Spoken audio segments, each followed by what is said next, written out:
guys, welcome back to Chaotic Mom. So I wanted to take just a minute to tell you that I'm going to be changing up my weekly postings. Instead of doing a Plan With Me Monday, Tidy Up Tuesday, and a whatever Wednesday, I'm changing my Tidy Up Tuesday to a Transformation Tuesday.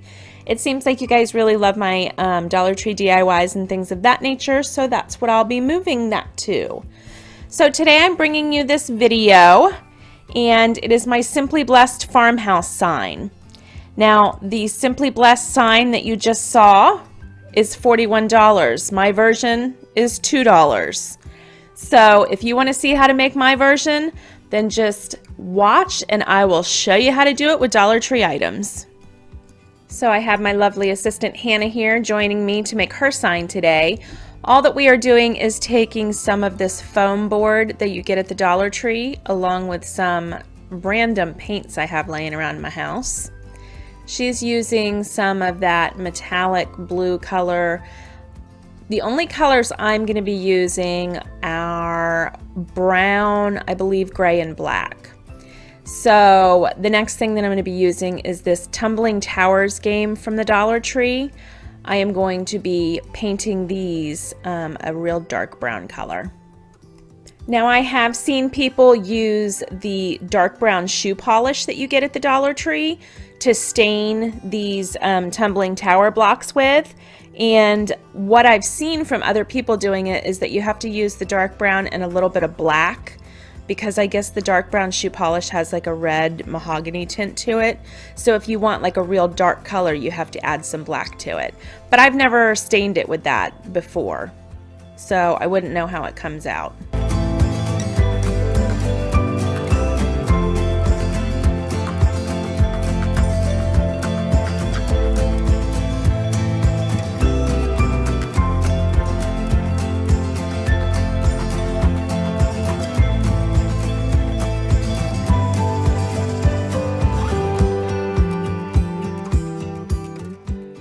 I don't have very much brown paint left, so that's why I'm kind of just dumping those upside down, letting them run down so I can get as much paint out of those bottles as I possibly can. All I'm doing here is just adding a couple drops of water just to thin out the paint, just because it tends to be a little bit thicker, and I wanted it to be more of like a stain consistency versus like a real thick acrylic paint. So that's why I added just a couple drips of water to it, and now I'm just going to mix it up until I get the color that I like.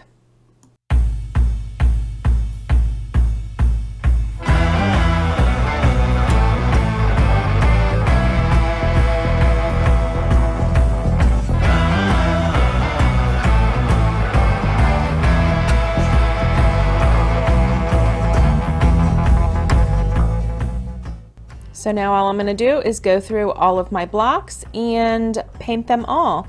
I do believe that I used one full set of the Tumbling Towers game for mine, but if you wanted to add more, like a thicker layer around the outside, you could use 2 or even 3 of the Tumbling Towers, depending on how big you want your sign to be also. So I only used 1 of the Tumbling Tower games. So I'm just going to finish painting these and let them sit to dry.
So what I did was measured out how many blocks I wanted to put for the length and the width of this.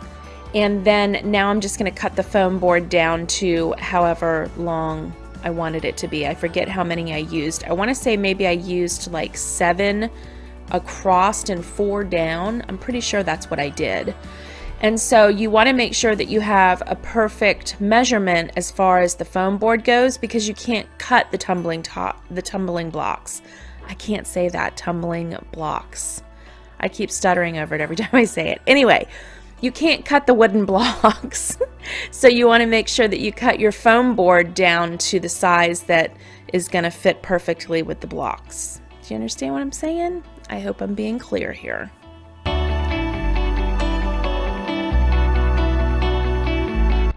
I printed the words Simply and Blessed on the computer, and I just made it whatever size I wanted to fit onto this foam board.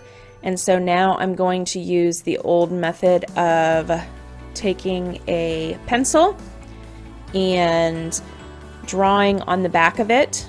So you get the lead on the back of the word, and then you just lay it where you want it and go over it with a pencil so it leaves that lead indentation. And actually with this foam board, if you didn't have lead, which I'm sure you do, I'm sure you have a pencil, you could just use like a pen or something to push hard and it'll leave an indentation that way because the foam board's so soft, and then you can go back over it with paint.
I'm just cutting these words out of this paper just to make sure that everything lines up properly on the board before I start trying to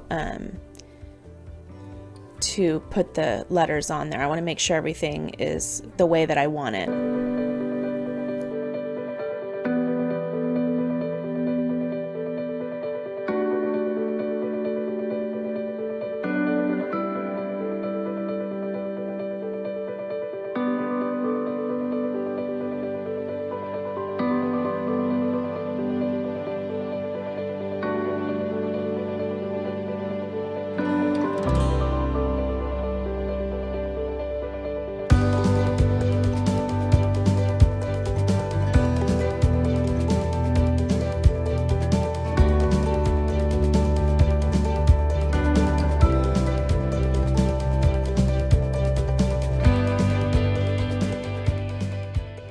And here is Hannah. She's going to show you her foam board that she painted to look like wood. I think she did a great job. And then she's going to write "Blessed by God" on it. It turns out super cute.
Now at this time, I just want to erase any stray pieces of lead that have like caused dark areas on there.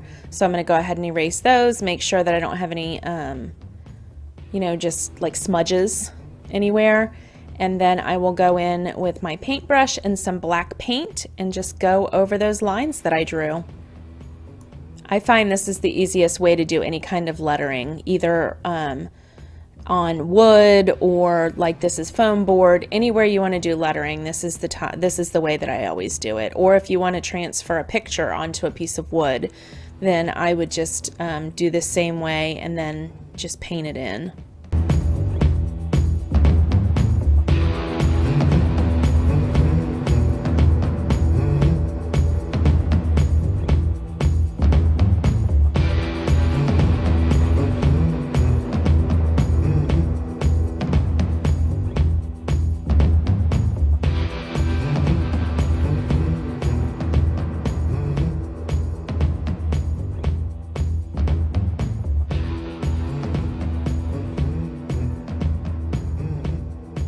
Now, if you don't feel comfortable just using a paintbrush with paint, then you can always get one of the paint pens. I know that some people find those easier to work with. I personally prefer just using a paintbrush with paint, but also I was trying to keep the cost down on this project by using what I already had around the house, and I do not have one of the paint pens around the house. So like I said, if you don't feel comfortable using, a paintbrush, then there's all sorts of paint pens out there. I know that you can also use Sharpie if you just have a Sharpie laying around. You can also use Sharpie, just go over it a couple times, and I'm sure it'll be nice and dark black. So I'm just going to speed this up a lot so you don't have to sit here and watch me paint these letters. I mean, there's nothing you're going to learn from watching me paint them.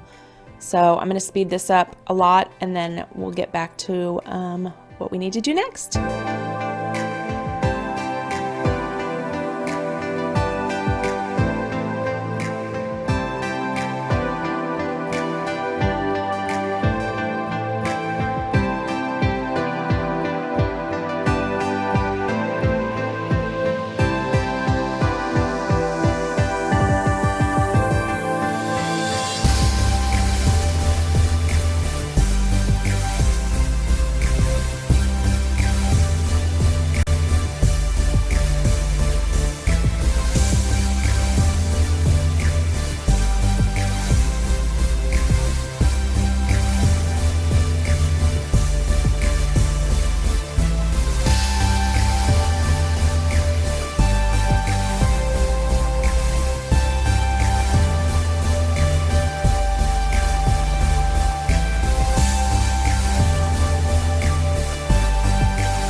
I am done. This is what it looks like so far, and next we're going to put the wood trim around it.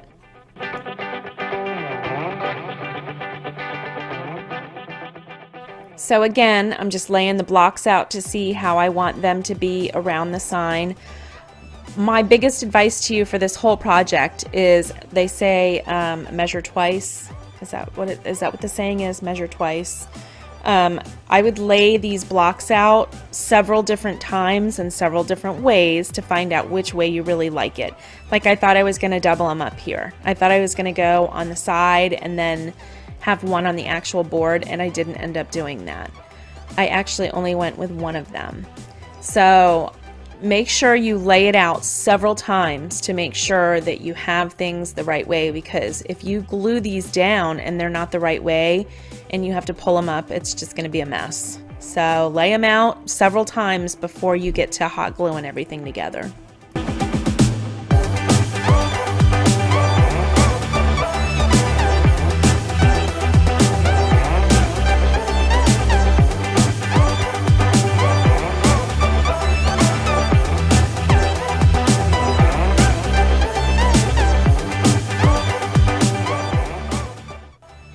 And here you're going to even see me jot down a note because my memory is shot, so I have to refer back to my notes several times when I'm doing something. So that's what I just did. I wrote down how many blocks I had and how long it was.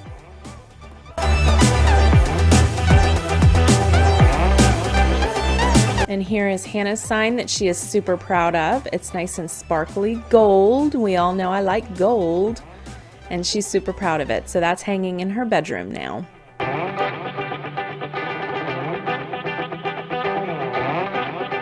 All right, I'm gonna glue all of these little wooden blocks to the side of this foam board. And I would just be careful. You'll see that I have to grab a piece of paper here because I realized I'm gluing the block to the foam board and to my table. So I grab a piece of paper to make sure that doesn't happen. And I'm just going to go around the whole sign and do it this way. Now, I did choose to not have the corners meet. You'll see what I'm saying here in just a second. I chose to have the side blocks end and then the top blocks begin.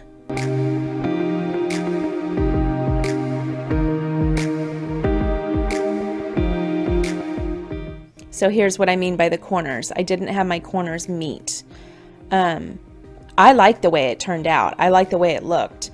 But if you want to have it be like a whole frame around, then you would have to measure differently. You would have to measure your foam board differently. But that's why I said you always want to make sure you measure your foam board to whatever length of blocks you want, because you can't cut the blocks, but you can cut the foam board.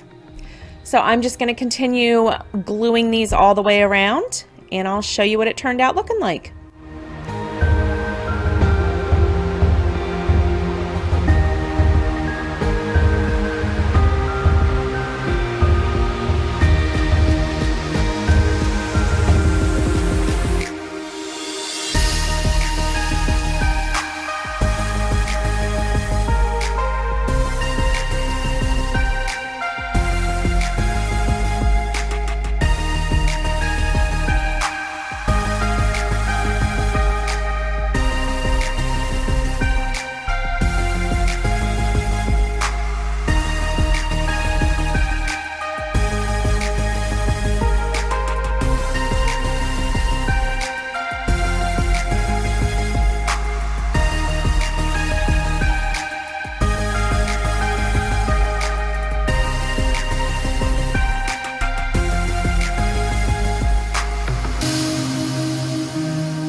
Did this not turn out so cute, you guys?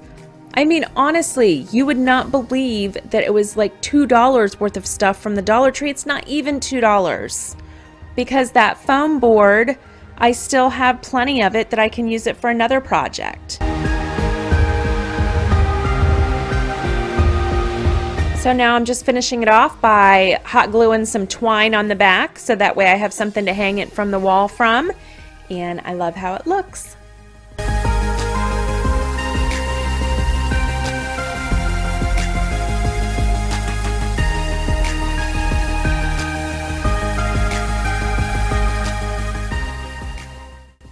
I'm super happy with how this sign turned out. It's hanging in my entryway and it goes so well with my little wreath there, and I just really love it. So if you want to go ahead and make this sign, I suggest you pick up those items from the Dollar Tree that I showed you and get to crafting. All right guys, I'll see you tomorrow. Bye.